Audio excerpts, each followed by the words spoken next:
मथुरा में बांके बिहारी मंदिर के लिए यूपी सरकार ने ट्रस्ट बना दिया है। इस ट्रस्ट के काम भी तय किए गए हैं। अब ट्रस्ट के पदाधिकारी ही तय करेंगे कि पूजा व्यवस्था कैसी होगी, मंदिर की सुरक्षा व्यवस्था कैसी रहेगी। इस ट्रस्ट का कामकाज देखने के लिए मुख्य कार्यपालक अधिकारी सीईओ को तैनात किया गया है। ट्रस्ट में 18 सदस्य होंगे, जिसमें जिलाधिकारी, वरिष्ठ पुलिस अधीक्षक, नगर आयुक्त, उत्तर प्रदेश ब्रज तीर्थ विकास परिषद के मुख्य कार्यपालक अधिकारी, उत्तर प्रदेश धर्मार्थ विभाग के एक अधिकारी, बिहारी जी मंदिर ट्रस्ट के मुख्य कार्यपालक अधिकारी समेत 11 साधु संत और 2 सेवायत शामिल रहेंगे। बताया जा रहा है कि योगी सरकार श्री बांके बिहारी जी मंदिर न्यास के सीईओ पद पर किसी वरिष्ठ अधिकारी की नियुक्ति कर सकती है। वहीं सभी सदस्यों का कार्यकाल 3 साल का होगा। कोई भी सदस्य 2 बार से ज्यादा नियुक्त नहीं किया जाएगा। सभी सदस्य हिंदू होंगे जो सनातन धर्म को मानने वाले होंगे। न्यास में ऐसा कोई भी व्यक्ति सदस्य नहीं बनेगा जिसको कोर्ट ने अपराधी ठहराया हो।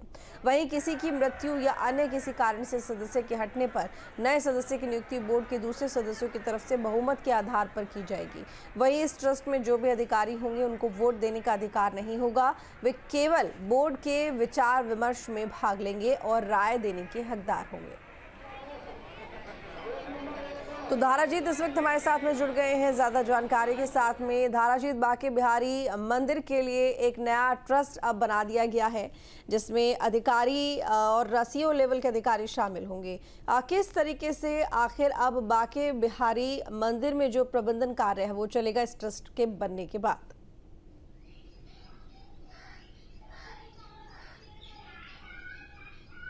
बिल्कुल, देखिए 2022 में एक हादसा हुआ था। श्री कृष्ण जन्माष्टमी के दिन भगदड़ हुई थी, जिसमें 2 लोगों की मौत हुई थी। कई लोग उस भगदड़ में जो माहौल बिगड़ा था बांके बिहारी मंदिर में, उसमें घायल हो गए थे। जिसके बाद सरकार ने फैसला लिया था कि कहीं न कहीं भीड़ नियंत्रण करने के लिए यहाँ कॉरिडोर की आवश्यकता है, तो उस पर काम किया गया और कॉरिडोर का जो प्रस्ताव था वो वहाँ पर से पास किया गया। जिसके बाद मामला इलाहाबाद हाई कोर्ट पहुंचा और इलाहाबाद हाई कोर्ट से सुप्रीम कोर्ट पहुंचा। जब सुप्रीम कोर्ट से पूरे मामले पर हरी झंडी मिली तो अब सरकार की तरफ से बांके बिहारी मंदिर के जो ट्रस्ट है उसके गठन की अधिसूचना जारी कर दी गई है। किस तरीके से ट्रस्ट होगा, कौन कौन लोग उसमें शामिल होंगे, किस तरीके से वहां की व्यवस्थाएं रहेंगी।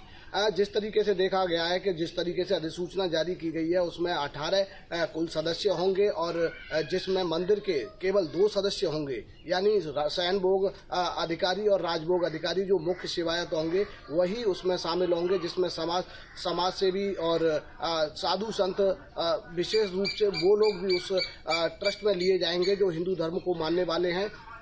ये विशेष रूप से उस अधिसूचना में कहा गया है। साथ ही 7 सदस्य साफ तौर पर कहें तो सरकारी जो अधिकारी हैं वो रहेंगे। उसमें डीएम है, एसएसपी है, ब्रज तीर्थ विकास परिषद के अधिकारी हैं। इस तरीके से तमाम लोग, साफ तौर पर यह भी कहा गया है कि अधिसूचना के दौरान जो पूजा की व्यवस्था है वो ट्रस्ट तय करेगा कि किस तरीके से मंदिर की व्यवस्थाएं रहनी है, किस तरीके से वहां पूजा पाठ रहना है।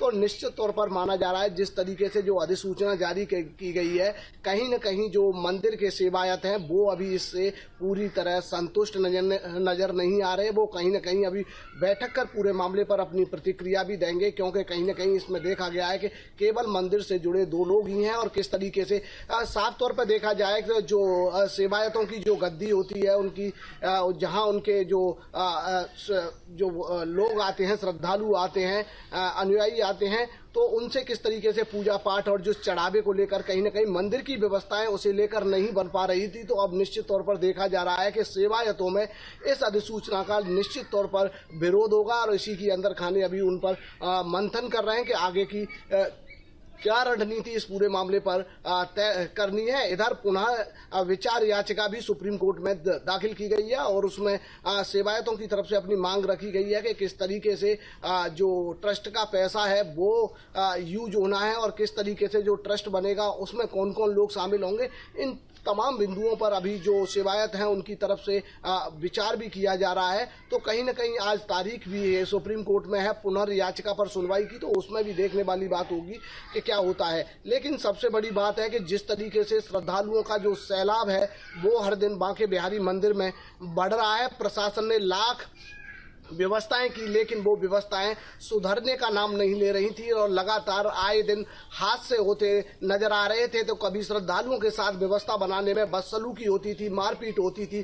तमाम ऐसे मैसेज इस धर्मनगरी से श्रद्धालुओं को लेकर जा रहे थे कि बांके बिहारी मंदिर में व्यवस्था नाम की कोई चीज ही नहीं है। तो अब कहीं न कहीं श्रद्धालुओं की और आम लोगों की बात करें तो उन्होंने कम से कम सरकार का शुक्रिया अदा करते हुए नजर आ रहे हैं। उनका कहना है कि सरकार ने अच्छा कदम उठाया है। जब अगली बार जब ट्रस्ट बन जाएगा, कॉरिडोर का निर्माण हो जाएगा, जब वो बांके बिहारी मंदिर में दर्शन करने के लिए जाएंगे तो उनके मन में यही इच्छा है कि एक सुव्यवस्थित अच्छी व्यवस्था होगी जिससे वो आराम से ठाकुर जी के दर्शन कर सकें। जिस भाव को लेकर वो ठाकुर जी के दर पर जाते हैं, उसी भाव से वो भक्ति भाव से वापस आए। वहां किसी तरह का कोई इंटेंस पैदा ना हो, किसी मतभेद पैदा ना हो, किसी तरह का कोई झगड़ा ना हो। अब देखते हैं कि हर दिन बांके बिहारी मंदिर से एक अधिसूचना भी लगातार, जब सैटरडे संडे की बात करें या कोई प्रमुख त्योहार हो, जब इस तरह की सूचना जारी कर दी जाती है पहले से कि बुजुर्ग, बच्चे और बीमार लोग ना आए, तो तमाम लोग ऐसे हैं। दाराजीत, बहुत शुक्रिया आपका तमाम जानकारी